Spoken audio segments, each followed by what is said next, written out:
Hello, everybody. Hey, Dave. How are you, Ernesto? Getting ready for episode 47 I was on born ready. day number 52. Let's change that to 52. There you go. Did you have to read it so slowly, or was that just part of a special effects package you just bought? What was that? Did you read it so slowly, deliberately, or was it a special effect that you used on your voice to make you modulate and sound more masculine? It was the special effect. It was It my worked. Orson Welles.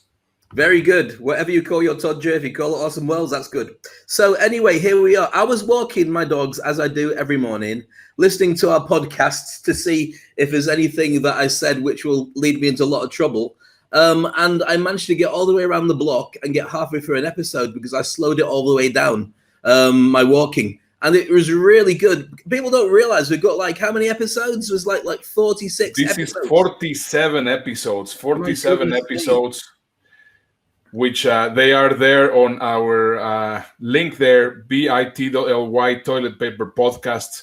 Make sure to subscribe because, of course, I mean, it's great to watch the show, but I know that, especially right now that people are starting to go out, they can take us with them and then have a good time while learning and finding out some of the cool news which are happening. So what episode were you listening to? I don't know what number it was. But it was one where we were having an argument about something, and that was kind of cool as well. And I was that's really rare. And I was going on for quite some time about how to reinvent your business. I can't remember what the actual area was that I covered because I was just listening to myself, thinking this guy's quite smart, but I wish he'd stop talking so much.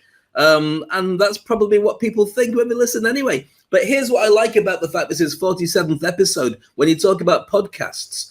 Normally, people will do a podcast, not every day, we'll do it every week, or sometimes even every couple of weeks. So it takes them a whole year to be able to build up best part of 50 different podcasts. By Friday, we'll have done 50. So we'll have caught up on everybody who's been doing podcasting for a year, and we'll start surpassing them. And then we're going to rule the podcasting world.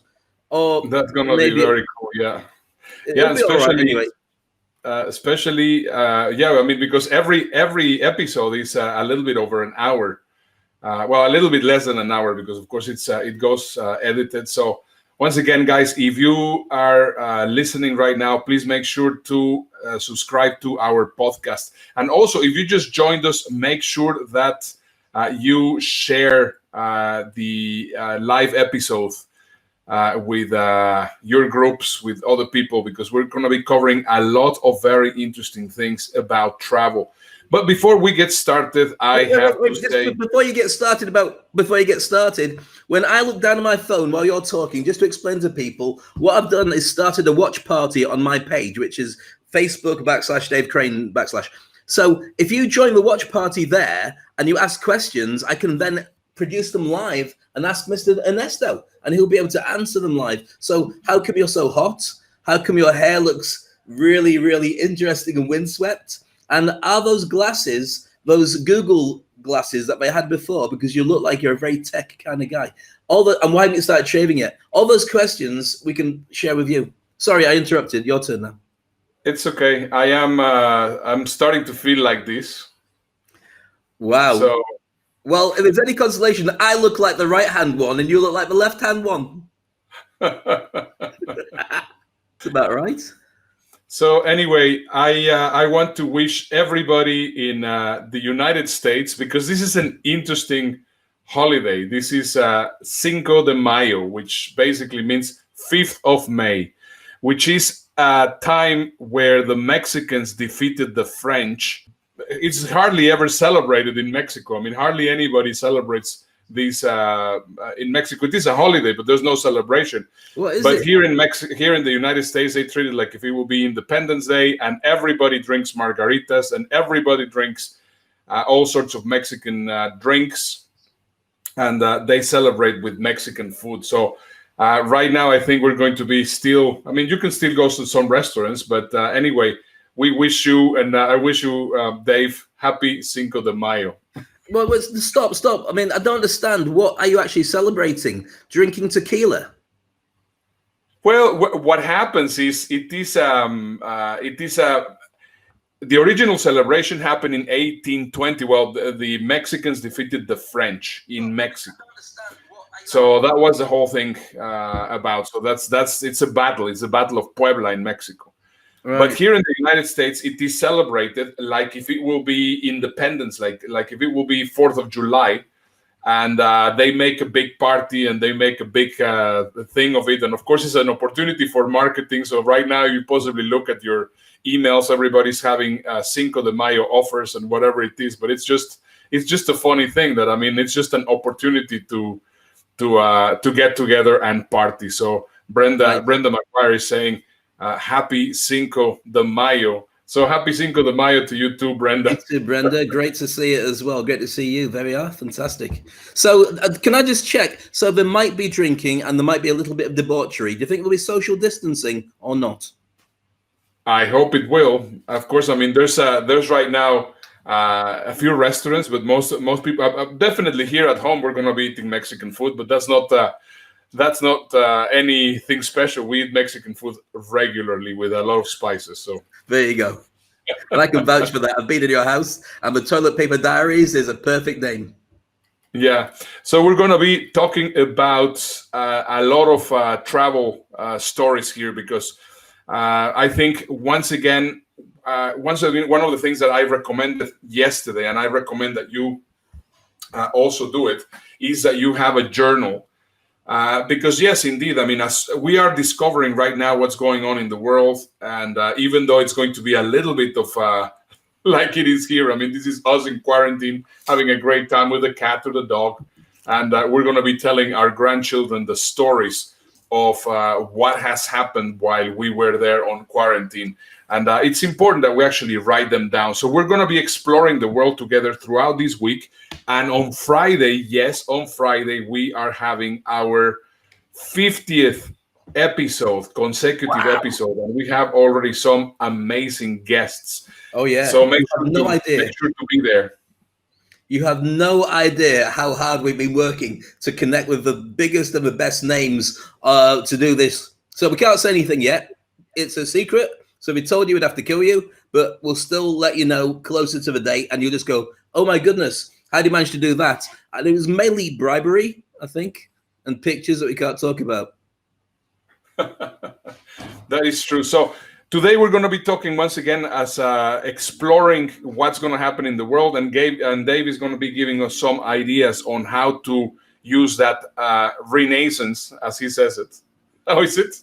Renaissance. I said Renaissance, but there's a Renaissance. It doesn't matter. Potato. Potato. So anyway, what he's going to be telling you is how to get your job in the artistic way, and then I'm going to be sharing about some of the stuff that is going to happen in the travel industry. So we can get started, I think, with this slide, which I think it's exactly what's going on. It says that the digital transformation, people have been talking about digital transformation and digital this and digital that for a long time, but still hasn't happened. And the funny thing is, right now, because of COVID-19, we have changed and gone digital. And most of you are not 100% what that is going to mean. And that is just an interesting perspective. So this is basically what I wanted to get this episode started with. You agree with this cartoon, right, Dave? I completely agree with that, because we've been talking about at length the need for people to have reinvented themselves to be a more digital, a more tech-savvy version of their existing business. And some people took it to heart, and some people just couldn't be bothered because it was too much hard work. And you know what? It's scaremongering. I'll do it when I need to do it, which always seems strange to me, because I would have thought looking after your job might be a reason to do it, but many people didn't. But now they have no choice. If you're not going outside and you're not online, how are you going to let people know what it is you do for a living? And if it's something that's physical, then they're not going to come to you. So all hands on deck. You have to play this game now. Yeah. You know, I was watching yesterday and really interesting documentary about Ralph Nader. Now, for those of you which are not American, and possibly Ralph Nader says nothing, Ralph Nader has been an activist for a number of years. He's right now about 83 or 84 years old. And he was, because of him, cars have safety belts. Because of him, right now cars are designed in such a way that the cars are safe. Because of him, right now, there's no MSG in food, and he has really done a ton of stuff that I was completely unaware of. Incredibly interesting man. But one of the things that I like the most, and this is basically how the documentary finishes. Basically, well, also if you know about what he did in the 2000 election, I mean, it was because of him that Al Gore didn't win on the election. So, but anyway, that's another story. But anyway, at the very end of the documentary, he mentions something which I think is really, really true right now. Every single thing that you are doing shouldn't be for the Ernesto of today or for the Ernesto of yesterday. You have to do it for the Ernesto of tomorrow. And I think that's a very interesting concept that he mentions. He says, well, right now, I don't care what's going to happen. I'm basically going to be thinking on what I'm going to be doing so that the Ernesto from the future is going to really be benefiting. Because right now, I really have no clue what I'm doing. I really have no clue in which terrain or in which direction I'm going. But my idea is to make sure that the Ernesto from the future has a better future or a better understanding on how things are working. So I find that angle fascinating because obviously, I mean, you normally never think of yourself of the future. But of course, I mean, if you think, well, everything I'm doing is to make sure that the Ernesto of the future has a better life, that of course makes you think in a complete different way. And that's what I wanted to share. Well, I believe everything you tell me as one of my best friends, but this one I don't. I don't think he's ever said he does everything he wants to because of the Ernesto of the future. And I've not done anything for Ernesto of the future yesterday or the past. You don't have to do anything for Ernesto of the future. That means that I am doing something for the Ernesto of the future. I am going for myself. What I'm doing right now is so that the Ernesto of the future has a better life. Because I was going to say, if you're that close to him and he's talking about Ernesto, why have we got him on the 50th show? I am talking about... We just joke a lot. Anyway, I get it. And I think you're absolutely right. And I think everybody needs to think about that as well, because the way that people view the world is really interesting. When you do NLP, neuro-linguistic programming, you can get people to do an exercise where you get them to close their eyes and point at where the past is and point at where the future is. So some people will close their eyes and will go like that behind them from the past and that for the future, which means that they're in the center of their world. Sometimes they do it slightly to the side. So that's where the past is, that's the future. So they never feel that they're really in their own timeline. Some people put it from side to side. So they're never moving forward. The past and the future feels the same way. And often you get it the wrong way around. So the past is in front of them and the future's behind. And that way they're never able to move forward in their lives because all they see is the things in front of them that they hadn't got over from the past. And there's a very interesting exercise because you can physically move their hands around and change their experience of where they're going with their lives. Because many people can't move forward because they're just carrying so much rubbish from the past that they've got to get over. And you can't change the past, you can just change your relationship with it. So I find that fascinating. So I'm very aware of how everything works there in on the NLP part. But I mean, once again, I've never projected myself as doing stuff for the Ernesto of the future. So I always thought, well, I know indeed the future in that side, the past in that side, and then you put it around. So I mean, I'm familiar with those things. But what for me is quite interesting is actually say, well, who are you working for? Are you working for the Ernesto on the present? I mean, for the person on the present, so it doesn't get confusing. For the you of the present, or are you actually working for the you on the future? And I think that's the entire point. We're seeing here Pete Garcia that he's ready for 3 margaritas. So happy Cinco de Mayo, Pete. I'm surprised he's only had 3.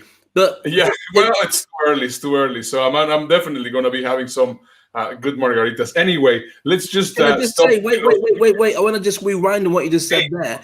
I've got the same thing, but I do it for my daughter in the future, not me. Okay. And I've always done it like that. Yeah, that's very nice. That's very nice. Yeah, indeed. I mean, whatever motivates you. But I mean, the whole point is we're entering to a complete new world, and we're entering into a world that is completely unknown to us. And especially right now, for example, one of the things that we know that things are changing dramatically. This is a video that I got from here from Texas when the restaurants just opened.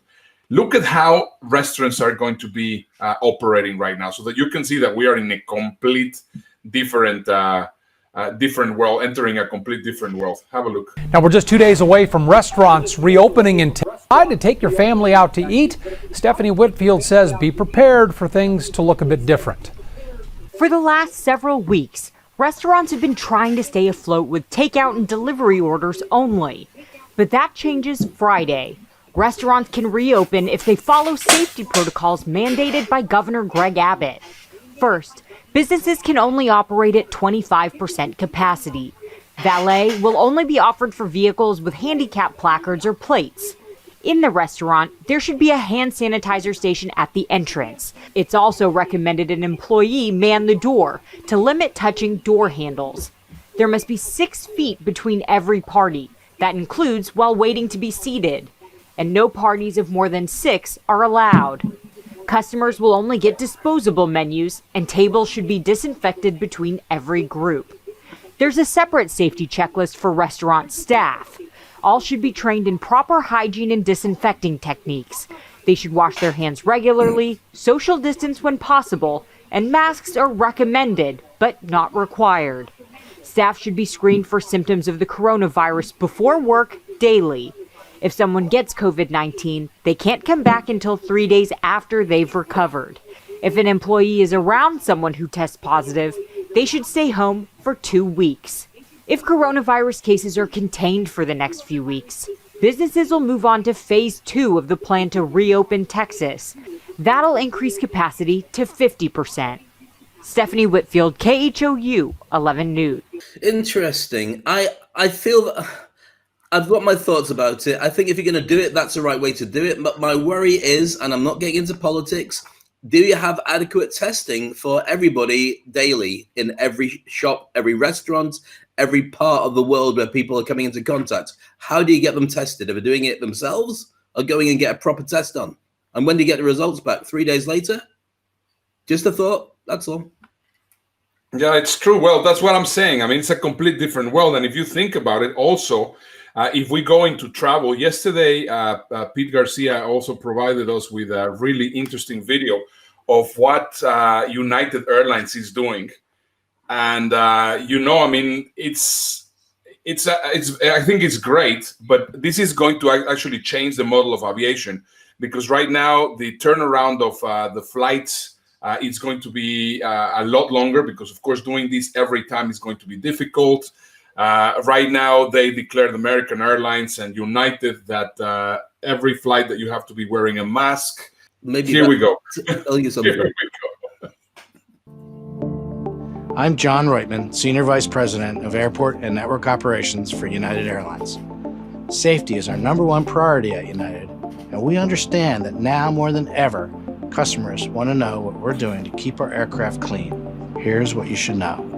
Our aircraft at United are cleaned before every flight, and each and every day we thoroughly wipe down all high-touch areas with a high-grade disinfectant and multi-purpose cleaner. This includes areas such as lavatories, galleys, tray tables, inside and out of overhead bins, window shades, armrests, and in-seat video screens. You should also know that many of our aircraft are equipped with HEPA filters and state-of-the-art air circulation systems similar to those used in hospitals. This means a high-efficiency filter removes up to 99.97% of airborne particles inside the plane. And we'll be using an electrostatic sprayer to disinfect air and surfaces within the cabin, starting with international arrivals into our U.S. hubs. And when the CDC determines that someone with a confirmed case of COVID-19 has traveled on one of our planes, that aircraft will be immediately taken out of service and sent through a rigorous decontamination process, including washing ceilings and fully scrubbing the cabin interior. Once again, Your safety is our absolute top priority. For more information on the steps we're taking to protect your family and ours, please visit united.com/coronavirus. And as always, thanks for flying United. Very interesting. Very interesting. I wish we'd sort out a teleprompter and tell him who to look at when he's talking, because he kept looking at the words and looking at the camera, put the words on the camera, and then it won't look so weird when he's looking away. But it's fascinating to see the lengths that we're going to rescue the airline industry. And what figure did he say they're losing every day? Billions or something, isn't it? Crazy numbers. Yeah, it's insane how much they are losing. I mean, Pete was also sharing on the on the show that we're also doing together about the preparing to unmask, that recently I think Delta for the first time had the same amount of sales that they had as refunds. I mean, the airline industry is going to really face a very, very sad few years. I think it's going to be very difficult to recover. I have another video which is actually will take it a little bit further so that we can see hotels and other things which are also hospitality. happening. Yeah. Let's just have a look. Things will never be the same, but it's not all bad. Welcome to Mojo Travels, and today we're discussing what travel will look like in a post-pandemic world. Are you a fan of our videos? Be sure to subscribe to Mojo Travels and ring the bell to be notified about our latest videos. For this list, we're looking at how the travel industry, travel trends, and our relationship to travel overall will be changed by the pandemic that struck in 2020. No one can predict what the future will hold with 100% accuracy, but these are some of the key points that experts raise. Trip insurance will be a big priority. When most people shop for travel insurance, they usually seek out the cheapest option available. The logic is that you're extremely unlikely to need to use it. But as many people learned the hard way, when faced with an outbreak, a cheap safety net quickly disappoints. In the post-pandemic world, we expect to see a rise in cancel-for-any-reason insurance, one of the few options that actually covers pandemics. Travelers will also likely be far more discerning about the provider they go with, paying close attention to the specifics of the policies, and opting to shell out more money for better protection. Discounts will be a large part of the recovery effort. The pandemic that hit in 2020 as it pertains to travel is unprecedented. Comparable outbreaks haven't been experienced on this scale since before we became such a globally mobile population. In the wake of 9/11, airlines responded by dropping their fares to counteract the fear of flying with rock-bottom deals. Given how far-reaching the effects of this pandemic have been, we can expect discounted rates across all aspects of the travel industry, from hotels and all-inclusives to theme parks. That being said, experts recommend looking for deals from reputable providers who offer the most value rather than the cheapest prices, as the pandemic has reminded us that discount carriers can easily fold and provide little customer protection. Cruise lines will face a drawn-out battle. While airlines will recover from the fallout of the pandemic, cruise ships will likely be in troubled waters for an extended period of time. Some of them might not make it out. Unfortunately, the nature of cruise ships is such that they are especially vulnerable to viral outbreaks. For this reason, travelers are going to be far more wary to sign up for this type of travel, not only due to the increased risk of transmission, but also because of how extremely unpleasant it is to be quarantined at sea in the event of a widespread outbreak. For the cruise lines that do survive, however, we may see them making drastic changes to their infrastructure in order to prepare for such events in the future, including dedicated quarantine sections of the ship. Countries least affected will be the most desirable destinations. The early days of renewed travel will likely see people being incredibly discerning about where they choose to visit. Among the first international destinations to attract visitors will be those that were least affected by the pandemic, or those that recovered the most quickly and have most successfully returned local life to its status quo. This could see the rise of new and unexpected IT destinations. Here's the thing though, while these are the countries where people will most want to visit, given the correlation between international arrivals and transmission, closed borders and travel bans could impede such trips. A comeback for domestic travel. When we travel abroad, we inherently place ourselves in a more vulnerable position. When you're not a citizen of a country and international borders separate you from home, a crisis becomes twice as stressful. Add to that nations being hesitant about welcoming international visitors, and all signs point to domestic travel being the first type of trip people take. Pre-pandemic, relatively inexpensive flights had us traveling further and more frequently than ever before. But according to a Luggage Hero survey, 21% of American travelers plan to opt to keep their first trips in-country in the immediate wake of the pandemic. This is clearly going to be a huge trend. Minimal contact travel will be the starting point. People might feel comfortable traveling within their own borders, but don't expect them to be flocking to major cities anytime soon. Considering how hard New York City's been hit and the social distancing training we've all undergone, travelers are likely to remain wary of large crowds for the foreseeable future. As such, the earliest trips that people are most likely to take will be to remote and sparsely populated areas. Camping, day trips, national parks, boutique hotels in small towns, these are the sort of baby steps that travelers will be taking as they rebuild their confidence about venturing beyond home. And because so much time is spent indoors during a pandemic, we also expect nature to be a big draw in general. The duration of trips will change. This is one area in which the experts are divided. Some argue that because of the financial impact of the pandemic, travelers won't be able to journey as long as they previously did. Under this logic, the 2-week holiday is more likely to be cut down to 1 week. There's also a vulnerability factor. Travelers are likely to feel a bit ill at ease during their first trip or two post-pandemic. Shorter trips will almost serve as a reconditioning of sorts. By contrast, others are predicting that people will favor long-term stays over the frequent short trips that have become all the rage in recent years. The logic? Less time spent on planes and at high-risk places like airports. People will still want to travel. For all the fears and anxieties pertaining to travel that arise from a global pandemic, the reality is that the desire to see the world is stronger. For many, travel is and will remain a major priority and an essential tool for self-discovery and self-care. Yes, travel may be more difficult moving forward, including stricter borders and a greater preoccupation with traveler health, culminating in less freedom of movement on the global scale. But travel is an important economic driver and an extremely enriching cultural experience, and those factors will ultimately overpower our collective concerns. Even major tourist destination cities that have been hit hard like New York City, Rome, and Paris will recover with time. In the end, our wanderlust will win out, and hopefully, the lessons learned during this pandemic will make us better travelers. Check out this other recent clip from Mojo Travel. Wow. Crazy, huh? What's your thoughts then? Which way are you going? Are you going for long trips or for short trips? What do you think?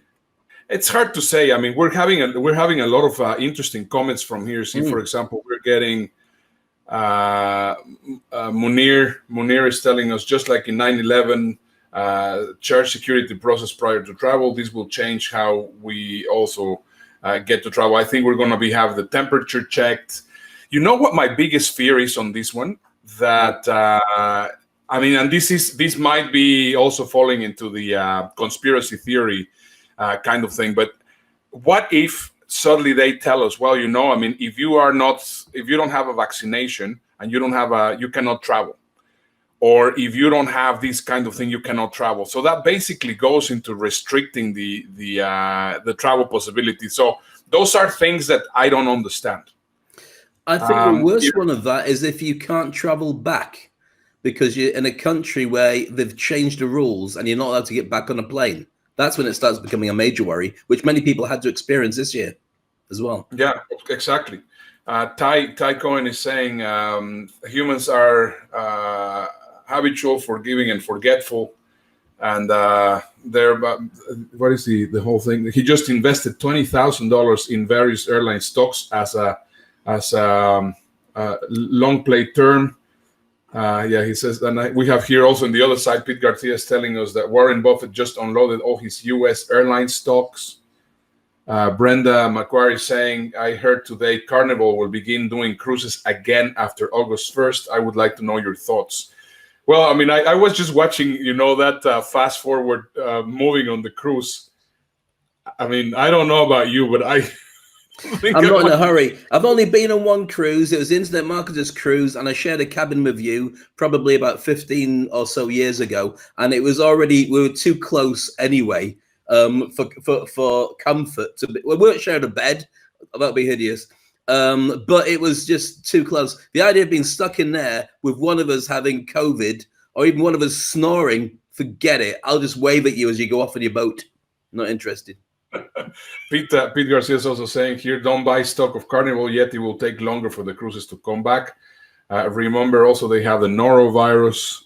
Also, the island destinations would not really like to let them to dock anytime. But the problem also with the island destinations is they leave out of the cruises. So of course they want the cruises back.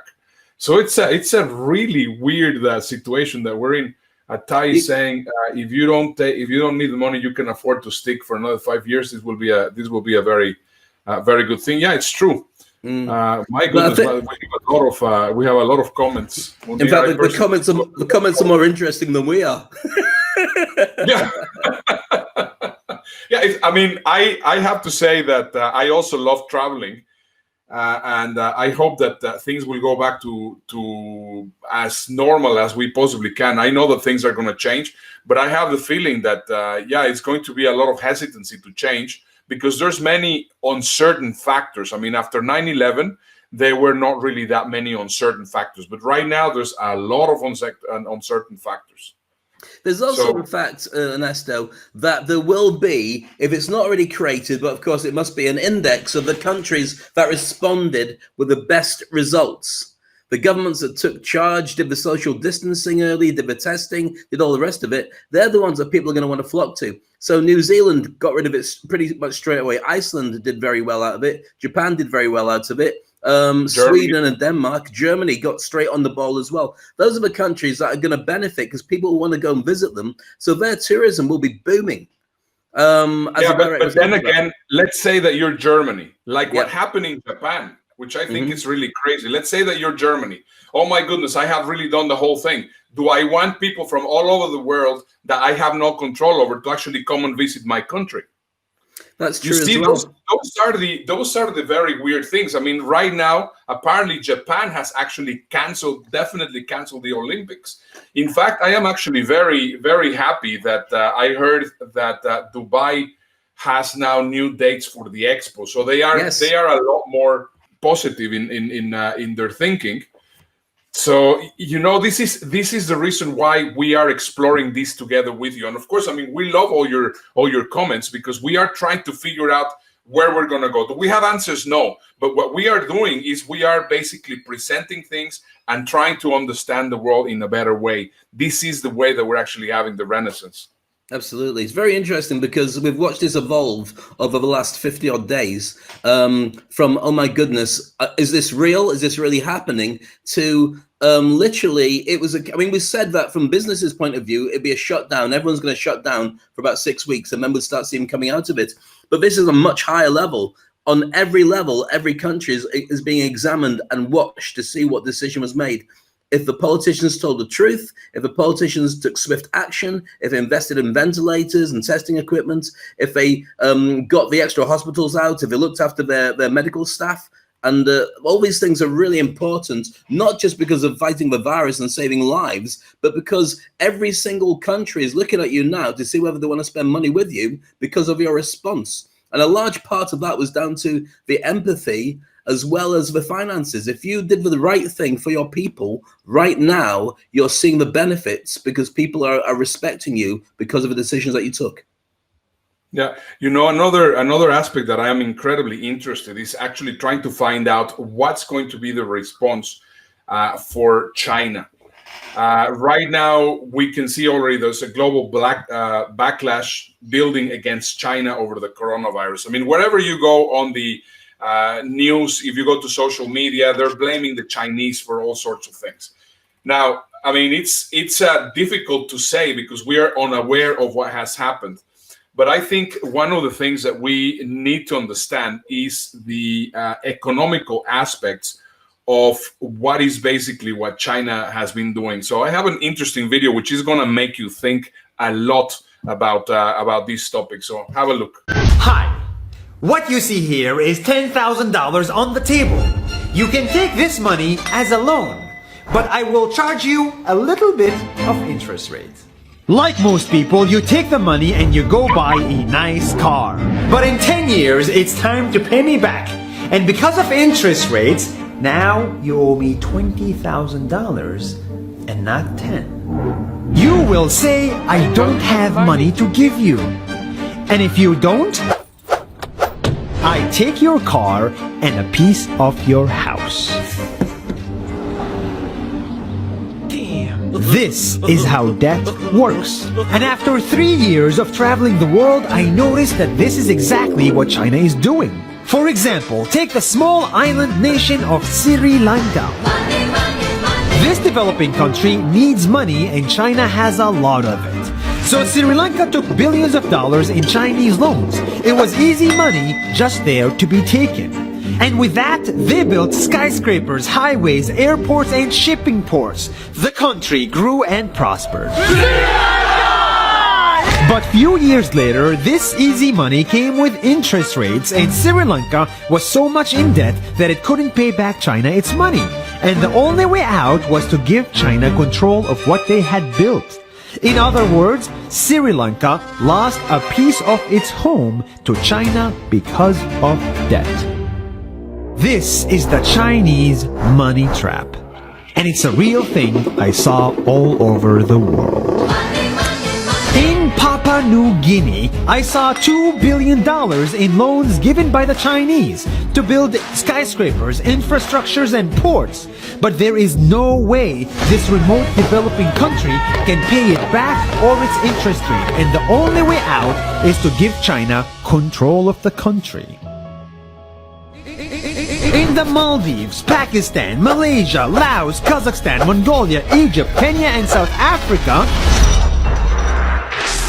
the same thing is happening, and many countries are struggling to pay back Chinese loans. If you look closely, all these infrastructure projects like highways, ports, and bridges connect to China through the sea or through the land to form something far bigger, far more powerful than just a bridge. A new Silk Road. The world is already made by China, and I think slowly it will be owned by China.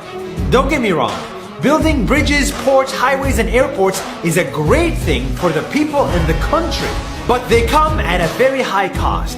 And when these countries can't pay back the loans, these countries will lose their homes.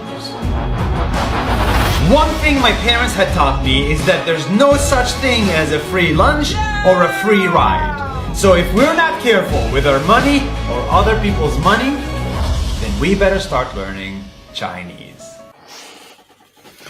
I knew about this stuff anyway. I saw a documentary all about Chinese investment in Africa, doing the same thing. And so naturally, when it comes to making decisions with the United Nations and so on, Africa will vote in the direction that China decides is going to be, because they've invested so much money into the infrastructure. And this is, I want to make a point of this. This is not beating China. I promise you, this is not. This is just an observation about a political decision that's being made by many organizations, and to see what the political situation will be in a few years' time when the loans start coming back in. So I want to say that for all our Chinese friends. I'm not bashing, and we're not planning to do it as a bash anyway. Yeah, that's not the idea. I mean, we don't want to pick on anyone, but I think it's just interesting how it is. I mean, we're basically putting everything for your own investigation, for your own curiosity, and yeah, it's just crazy. We're seeing some points here from Brenda that she says that she was actually going to the Olympics, but I mean, she has no clue if she's going to be getting any refunds for Airbnb or the Olympic Committee or the airlines or what's going to be happening. Yeah, insurance, that's going to be also. Let's see how they're going to be playing that story. Now, moving to the other part, which I think is also very interesting, is we need to see a little bit how we're going to be crafting our job. How are we going to be presenting our wealth, ourselves to the world?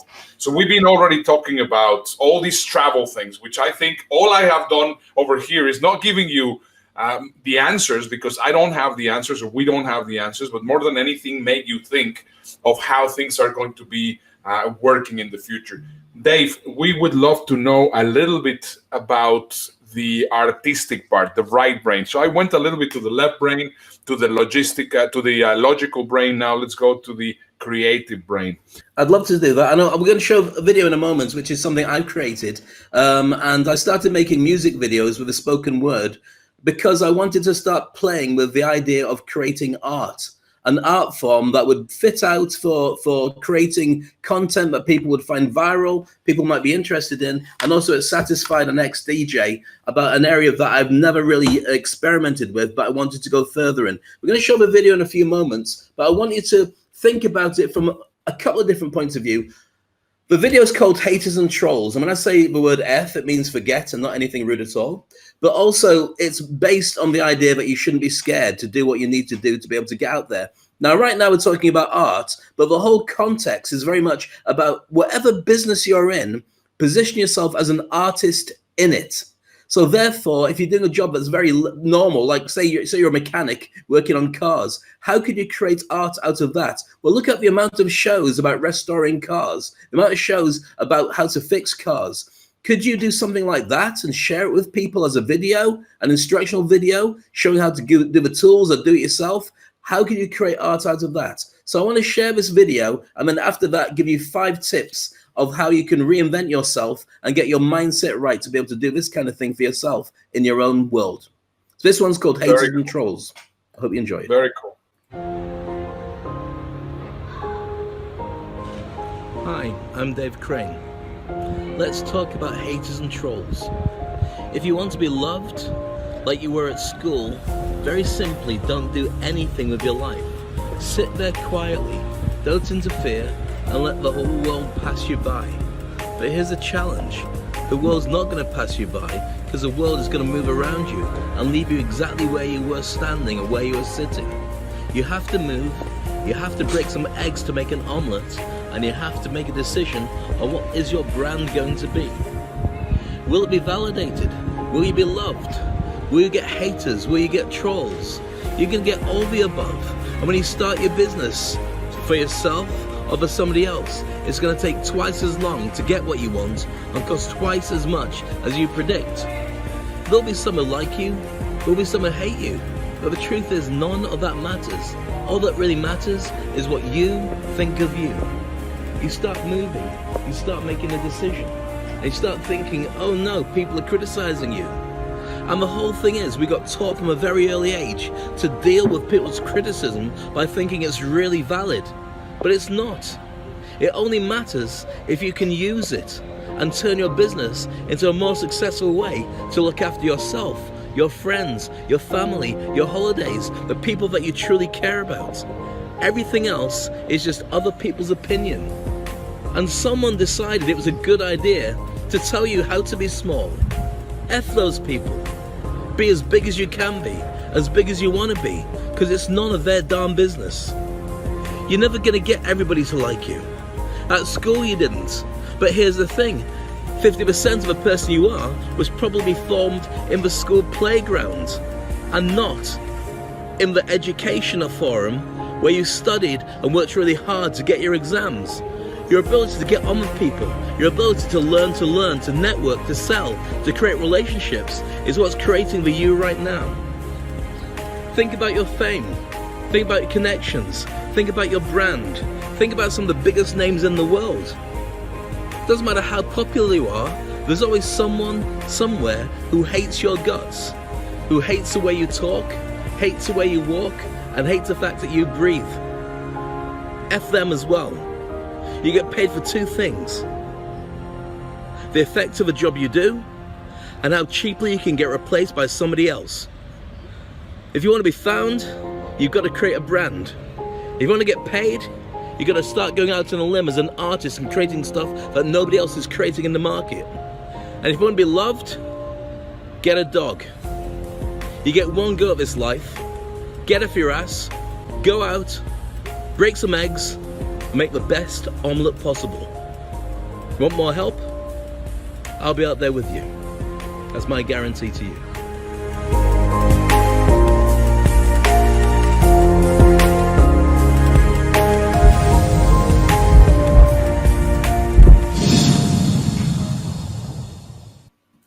So there we go. I love these videos. They're really cool. We've got some mad ones that you and I have done together, which is very cool. You started me off with this when we were just experimenting in Houston, and I said, just hold a camera and let me just talk. And there we go. So that video, by the way, just for the knowledge's sake, was done in one take with my phone in my hand outside my daughter's school while she was going to swimming lessons. I thought I'll just record something because something was in my head. Now, I want to talk to you about the mindset that goes behind doing something like that. You might want to do something like this, or you might have something in your mind that you've wanted to do for a long time. And I want to push you to start doing it, because there's a couple of different factors. Now, I got the inspiration for making that video. I've done a whole lot of videos like that from reading Seth Godin's book, The Icarus Deception, all about the legendary story of Icarus, who made some wings with feathers and wax. So he tried to fly away to escape. If he goes too close to the sun, the wax would melt and he falls into the sea. Too close to the sea, and the salt would ruin his wings and he'd crash as well. So he had to go halfway between.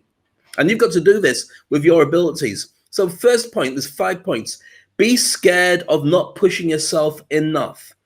Be scared of not pushing yourself until you are completely empty of energy, creativity, and courage. You want to feel depleted. You don't want to go halfway. You don't want to do it saying people are going to say bad things about this, because if you do that, you'll never really create art. What you'll actually create is what other people want to see, which they don't want to see because they've never had your art before, and you'll end up doing a mild version that nobody will care about.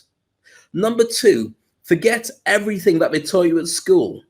Schools are factories that produce people who conform, and that used to guarantee a job. Right now, as everybody's found out, 30 million people in the US, that job is not guaranteed, but all around the world, this is going to be an ongoing thing. So big rewards for conforming, getting great rewards because you got the marks right when you were told to do it a certain way, and being shamed for being an underachiever, and even abused for refusing to play the game of schools and so on. That abuse, that refusing to play the game, is the one thing that you need right now. That ability to turn and take a step back, look at the world around you and say, I don't want to play this game. I'm not guaranteed a job. I don't want to apply like everybody else. What if I did something different with my natural talents, my natural interest? Could I turn this into something? That's something you were never meant to think like at school, but now it's the best way to move forward. Number 3, stop seeking mass approval. If people don't like it, they can kiss it. Seriously. Ask a handful of people, get their opinion, put it into a bag, shake the bag in your mind, and take out the stuff that's useful for you. Don't take out all the sentiments, the emotions, and all that other stuff unless it drives you to be more experimental.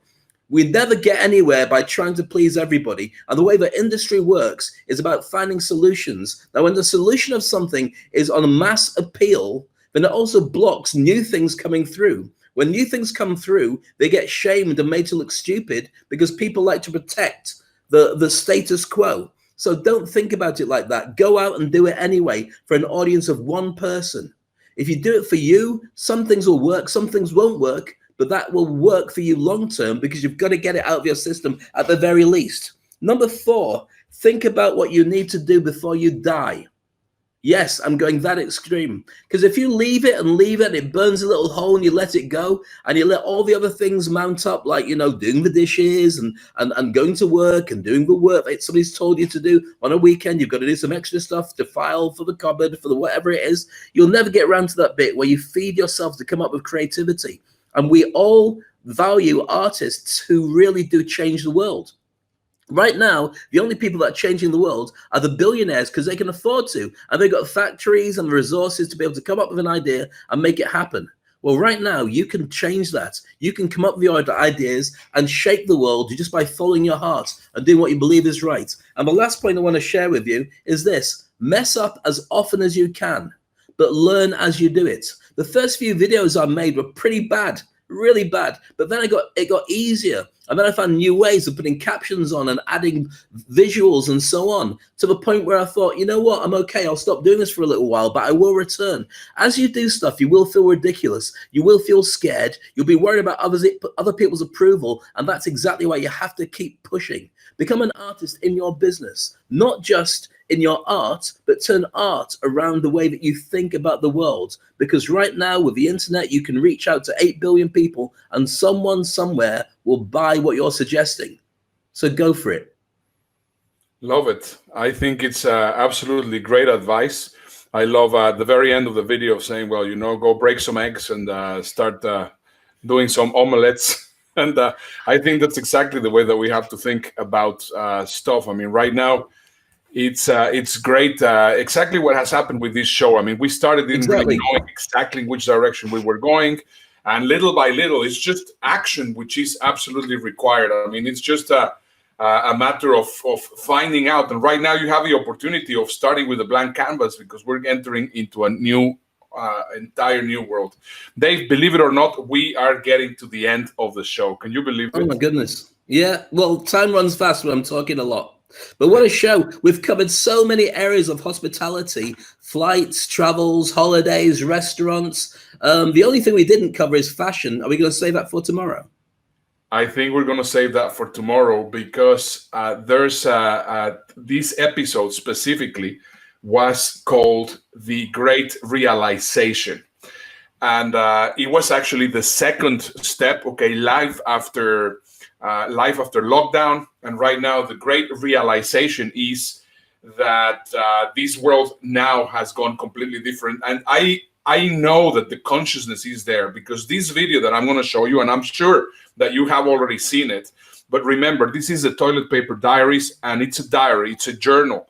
And I wanted to make sure that this actually belongs in the journal, not because it was the most viewed video in the past week, but because I think it will really create the beginning of how we're going to start thinking on consciousness. Right now, this video is completely creating a new level of consciousness, and it's explained there. I'm sure that you have seen it, and with that, we'll just come quickly out, and then we'll finish the show. Have a look. Yeah, then I'll go to bed. But my boy, you're growing weary, sleepy thoughts about your head. Please, that one's my favourite. I promise just once more. Okay, snuggle down, my boy, though I know you know full well. The story starts before then, in a world I once would dwell. It was a world of waste and wonder, of poverty and plenty, back before we understood why hindsight's 2020. You see, the people came up with companies to trade across all lands, but they swelled and got much bigger than we ever could have planned. We'd always had our wants, but now it got so quick. You could have anything you dreamed of in a day, and with a click. We noticed families had stopped talking. That's not to say they never spoke, but the meaning must have melted, and the work-life balance broke. And the children's eyes grew squarer, and every toddler had a phone. They filtered out the imperfections, but amidst the noise, they felt alone. And every day the skies grew thicker, till you couldn't see the stars. So we flew in planes to find them, while down below, we filled our cars. We'd drive around all day in circles. We'd forgotten how to run. We swapped the grass for tarmac, shrunk the parks till there were none. We filled the sea with plastic, because our waste was never capped, until each day when you went fishing you'd pull them out, already wrapped. And while we drank and smoked and gambled, our leaders taught us why. It's best to not upset the lobbies, more convenient to die. But then in 2020, a new virus came our way. The governments reacted and told us all to hide away. But while we all were hidden, amidst the fear and all the while, the people dusted off their instincts. They remembered how to smile. They started clapping to say thank you and calling up their mums. And while the car keys gathered dust, they would look forward to their runs. And with the skies less full of voyagers, the earth began to breathe, and the beaches bore new wildlife that scuttled off into the seas. Some people started dancing, some were singing, some were baking. We'd grown so used to bad news, but some good news was in the making. And so when we found the cure, and were allowed to go outside, we all preferred the world we found to the one we'd left behind. Old habits became extinct, and they made way for the new. and every simple act of kindness was now given its due. But why did it take a virus to bring the people back together? Well, sometimes you've got to get sick, my boy, before you start feeling better. Now lie down and dream of tomorrow, and all the things that we can do. And who knows, if you dream hard enough, maybe some of them will come true. We now call it the Great Realization. And yes, since then there have been many. But that's the story of how it started, and why hindsight's 2020. Really, That's really, phenomenal. really effective. Yeah, I love it. And I have to say, I've thought about that for many, many days. But one of the things that comes to me is if my dad was telling me stories like that before I went to bed, I would never have got any sleep. It would have freaked me out. But the sentiment is still beautiful. So thanks for sharing. Enjoy your sleep, kids. See you tomorrow. I'll do the same thing tomorrow. Sit here on my butt and eat a churro. That seems fun. I've got 7 Zooms tomorrow. They'll say words like circle back and cash flow to everyone. All my kids wanna play all day. I'm working and we made the same mess